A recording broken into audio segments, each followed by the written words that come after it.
Good evening, friends.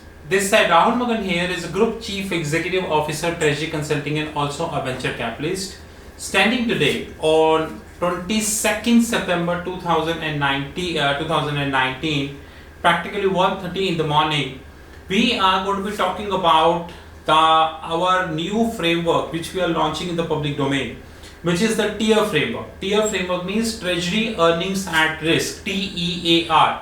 In this framework, of course, we will be bringing the text document in the public domain sooner. But what we would exactly be doing in this framework is that Treasury plays a very important role in every corporate.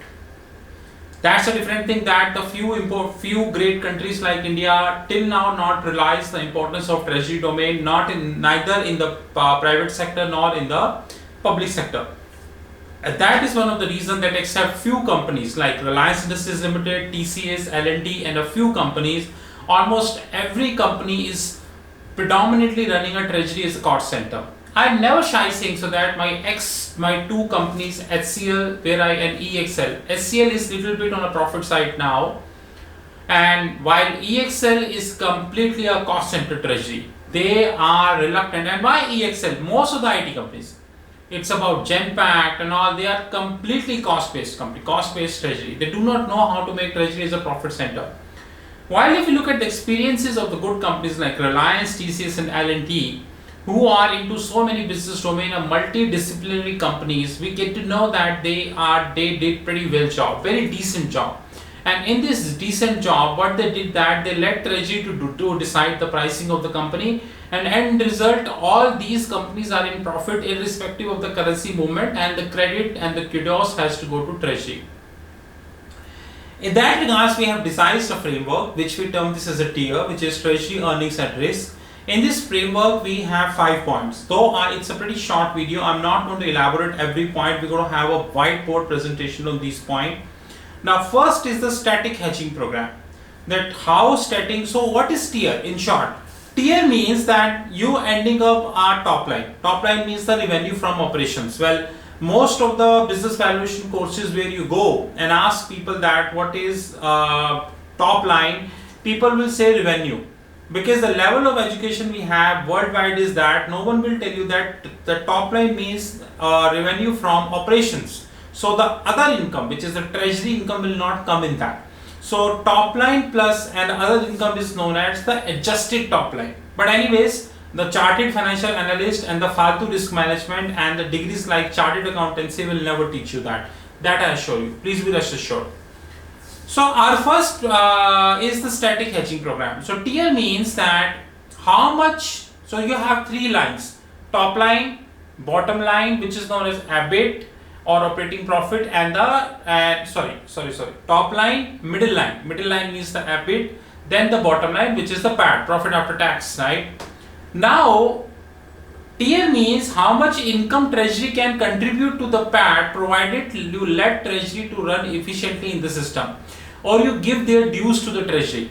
So whatever due treasury have is having, example, they need 2 licenses of Reuters, 2 Bloomberg, they need MT4, MT5, they need the management to be responsive like this, they need the right set of people, and on so on and so forth.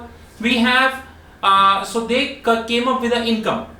And of course, there should be a proper oversight body. I'm not saying that there should not be oversight body. We do have an oversight body in Reliance as well. We have oversight body in TCS, L&T. See, treasury running as a profit center doesn't mean you don't have an oversight body. This is the biggest myth and the idiocy people have spread it worldwide, that the profit center means punting. So you let treasury to punt on a company income, and if they lose, you are gone. No, it's not punting. So before moving further, let me give you a simple example. When I was in Singapore before that demise, I'm again moving to Singapore in October. So, when I was in Singapore,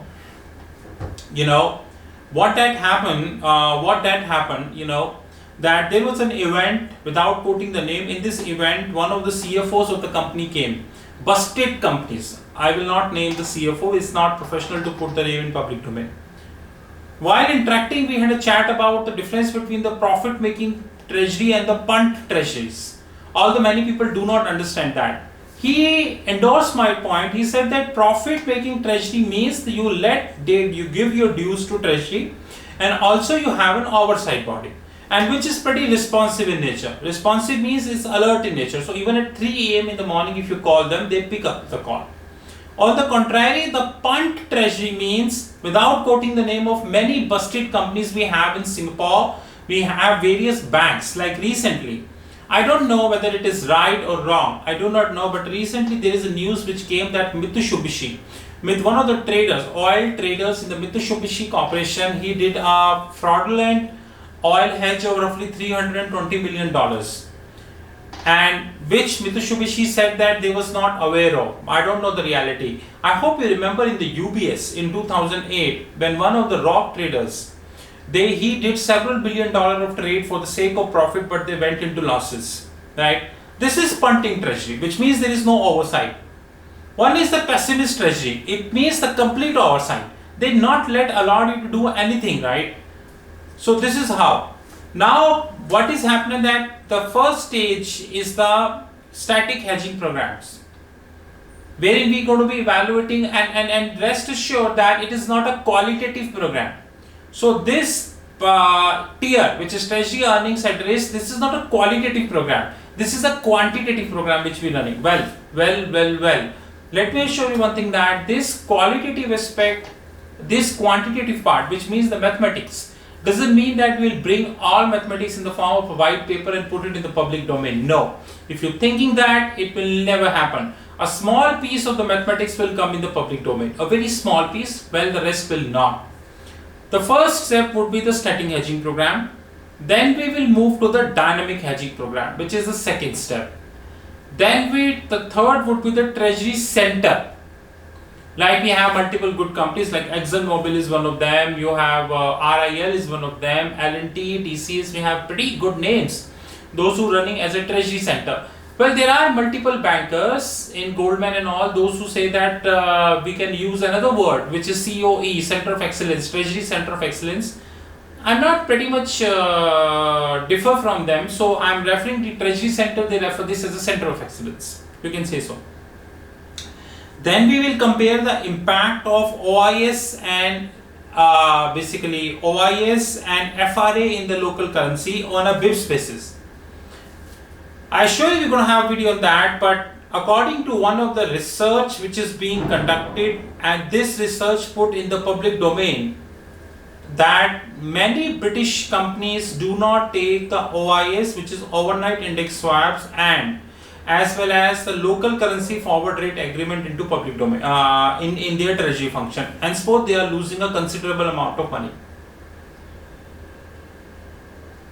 And in India, we have I think RIL is one of the significant players we have in OIS. Apart from RIL, I don't know we have any other player.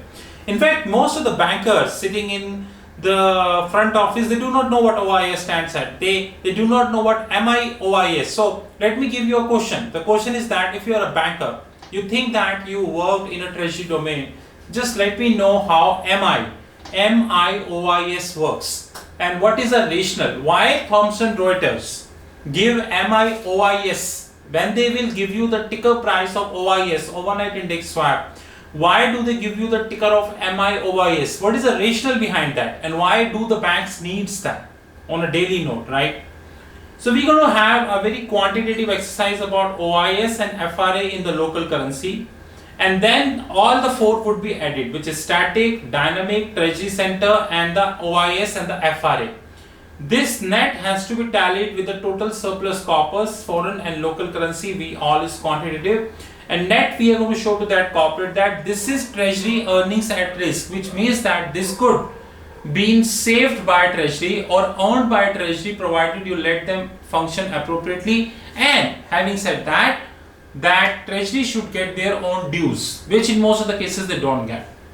So like I told in the earlier video that Treasury Consulting is a platform based company. We are heading as a bank, and we are not like Sequoia backed venture capitalists, especially Paytm and Oyo and all, who have only one objective, losses. That's for sure. We wanted to be a platform based company, and we have a single focus to be a bank. In that regards, our framework tier would resolve a lot of problems for many corporate, and more importantly, it's a quantitative framework. It's not a qualitative framework that I show you. Well, this is an introductory video about TEAR, TEAR, Treasury Earnings at Risk. More videos on the card, and you know my mobile number +91 9899242978. You know our fixed income platform www.fixedincome.global. Have a great time. Talk soon.